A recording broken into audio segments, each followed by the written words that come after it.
कराची से एक इंतहाई अफसोसनाक खबर सामने आई है कि औरंगी टाउन में बाप ने पढ़ाई न करने पर अपने 12 साला बेटे को आग लगा दी, जिसके बायस बच्चा झुलस कर जाँ बहक हो गया। इस हवाले से मजीद तफसीलात जानते हैं, हमारे नुमाइंदे मोहम्मद आरिफ हमारे साथ मौजूद हैं। जी आरिफ साहब, बताइए इस वाक़े की तफसील क्या है?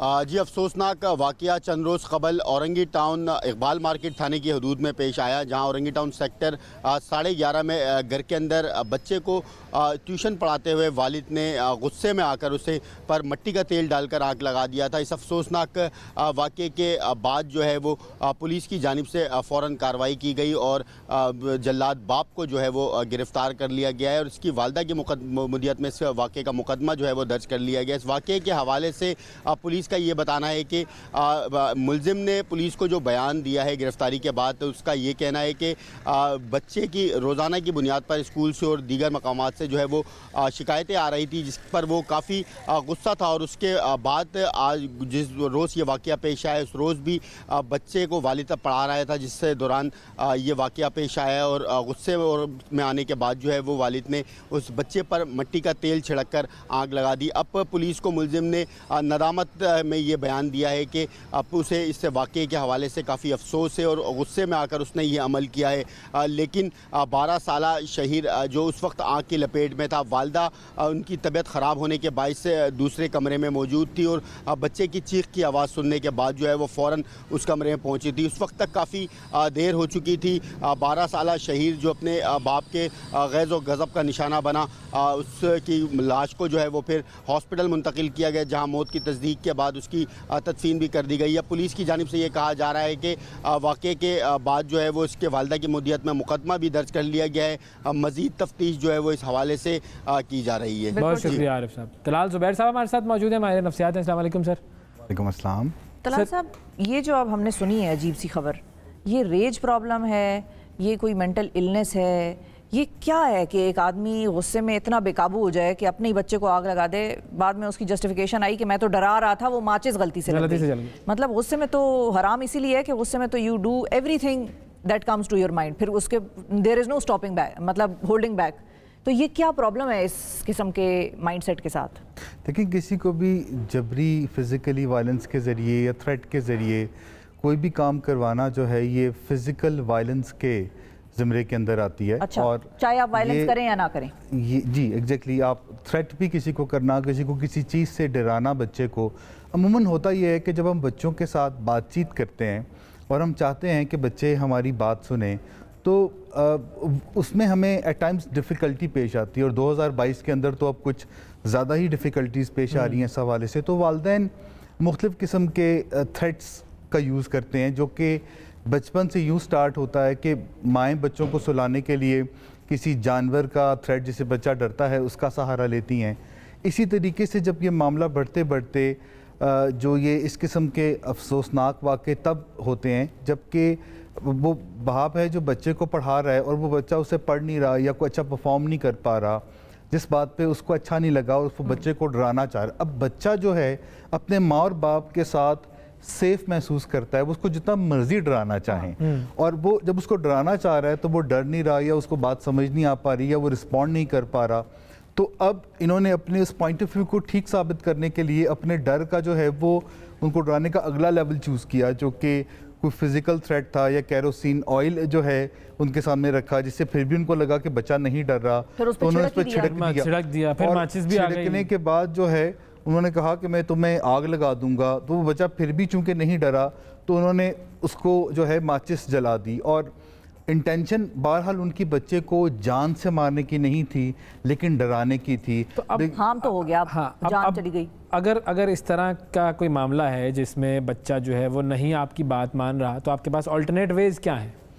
बुनियादी तौर पर तो वालिदैन को बच्चों के साथ डायलॉग स्किल्स डेवलप करनी चाहिए, और जब वालिदैन जो है वो बच्चों के साथ करेक्ट मेजर्स लेते हैं अपनी कम्युनिकेशन के और उनके अंदर ये जान लेते हैं कि अगर बच्चा ये काम नहीं कर पा रहा तो उसका मतलब है कि उसके अंदर कोई एग्जेक्टिव मोटर फंक्शनिंग स्किल की कमी है, जो कि 1 दर्जन स्किल्स हैं जो 6 माह की उम्र से लेके 11 साल की उम्र के तक डेवलप होनी होती हैं डिफरेंट एज सेगमेंट्स में।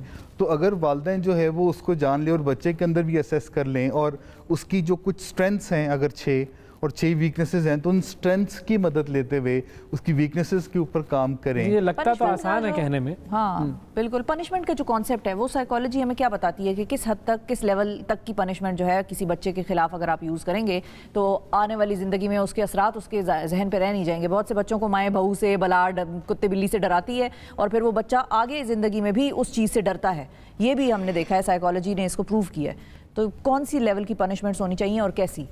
देखिए, पनिशमेंट का तो अब साइकोलॉजी के अंदर कोई गुंजाइश नहीं है, दुनिया में कोई गुंजाइश नहीं है।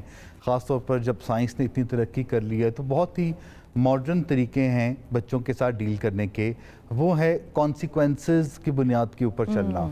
और जब आप बच्चे से कोई गोल सेट करते हैं तो सबसे पहले हमारी ख्वाहिश ये होनी चाहिए कि हम उसको कोई अच्छा काम करते हुए पकड़ें, और जब वो काम अच्छे तरीके से हम उसको करते हुए अगर पकड़ लेते हैं और दोबारा वो उस काम को गलत करता है तो फिर हम रेप्रिमेंड करते हैं, जो कि 1 मिनट के अंदर अंदर हमने उसको रेप्रिमेंड करना होता है, जिसके अंदर बुनियादी तौर पे हम नंबर 1 पे उसको ये बताते हैं कि कौन सी तवक्को जो है हमारी वो पूरी नहीं हुई 20 सेकंड्स के अंदर, और फिर 20 सेकंड्स के अंदर उसको हम ये बताते हैं कि हमारी उसमें एहसासात क्या थे, और नेक्स्ट 20 सेकंड्स में हम उसको ये बताते हैं कि चूंकि आप एक ज़बरदस्त बच्चे हो तो अगर आप इस चीज़ को बेहतर बनाओगे तो फिर मामला और बेहतर कैसे हो जाएंगे। और जब हम 1 मिनट से आगे चलते हैं तो फिर बच्चे थोड़ी देर बाद हमें ये बताने लगते हैं कि आपके अंदर भी तो ये मसाइल हैं, जो फिर हमें बुरा लगता है, फिर हम जोर से और ज़बरदस्ती से और थ्रेट के ज़रिए इस मामले को डील करने लगते हैं। अच्छा, अब पढ़ाई का जो प्रेशर है वो भी तो एक मसला है ना कि भाई पढ़ाई करनी ही है हर बच्चे ने, और अगर पढ़ाई नहीं कर रहा तो इसका मतलब है वो दुनिया का नाकारा तरीन इंसान है।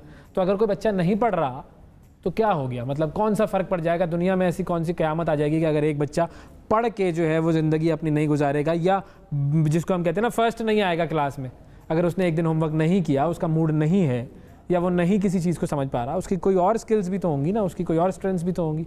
हम सिर्फ पढ़ाई पर इतना फोकस है। देखिए, अगर क्लास में 25 बच्चे हैं तो 25 के 25 नंबर 1 पे तो आएंगे नहीं।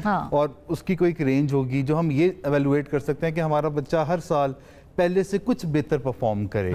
इस एक तो माइंडसेट को हम लेके चल सकते हैं। दूसरे नंबर पे ना पढ़ना तो वालिदैन के लिए हजम करना थोड़ा मुश्किल काम है, बेशक उसकी और कोई स्ट्रेंथ्स भी हों, लेकिन बहरहाल वो ये जरूर चाहेंगे कि वो मिसाल देता हूँ, मार्टिना हिंगिस 16 साल की उम्र में विंबलडन टेनिस चैंपियनशिप जीतती है तो उसकी माँ उसे इस बात पे तो नहीं डांटती होगी कि तूने होमवर्क नहीं किया, उसको तो इस बात पे डांट पड़ती होगी कि आज तुमने 6 घंटे प्रैक्टिस नहीं की। क्योंकि उसकी माँ ने उसको, ये जैसे सानिया मिर्जा साहिबा हैं, उनके वालिदैन ने उनको 6 साल की उम्र से प्लेयर बनने के लिए ही तो तैयार किया। हमने तो सबको फर्स्ट आने के लिए तैयार किया हुआ जी। और इसके अंदर देखिए एक चीज़ ये भी है कि जब अगर बच्चे पढ़ नहीं पा रहे तो फिर आप उनको कॉन्सिक्वेंसेस दें, और कॉन्सिक्वेंसेस का मतलब है कि जब वो पढ़ाई नहीं करते तो वो कुछ और ऐसी चीज़ें करना चाहते हैं जिसमें उनको मज़ा आता है, और आप उन चीज़ों के ऊपर रिस्पेक्टफुली रिस्ट्रिक्शंस लगाना शुरू कर दें, विड्रॉ कर लें, या बाद में रिवॉर्ड करें अगर अच्छा परफॉर्म करते हैं तो फिर आप रिवॉर्ड भी करें। तो यूँ फिर उनके अंदर एक मोटिवेशन डेवलप होती है कि हम ये अच्छा काम करेंगे तो हमें इसका ये नतीजा मिलता है, तो वो उस काम की तरफ मोटिवेट हो। इस तरह के तरीके अपनाने चाहिए, लेकिन ये नहीं कर सकते आपके बस आप मार दें और कत्ल कर दें और आग लगा दें। लेकिन मतलब बुनियादी चीज़ यही है ना कि अगर कोई बच्चा पढ़ने में कमज़ोर है तो ठीक है, अल्लाह ने उसको किसी और चीज़ के लिए बनाया होगा। ये तो नहीं है ना कि उसको आपने ज़बरदस्ती पढ़ाना ही है कि बस तुमने पढ़ना ही है और अगर तुम नहीं पढ़ोगे तो फिर ये अंजाम होगा। हर शख्स को अलग अलग तरीके के लिए, अलग अलग काम के लिए दुनिया में भेजा गया है। बहुत शुक्रिया अदा करेंगे तलाल ज़ुबैर साहब, आपने वक्त दिया, और बस अल्लाह ताला से दुआ है कि हमें अपने गुस्से पर काबू पाने की और थोड़ी सी अक्लमंदी जो है वो हमें अता फरमाए।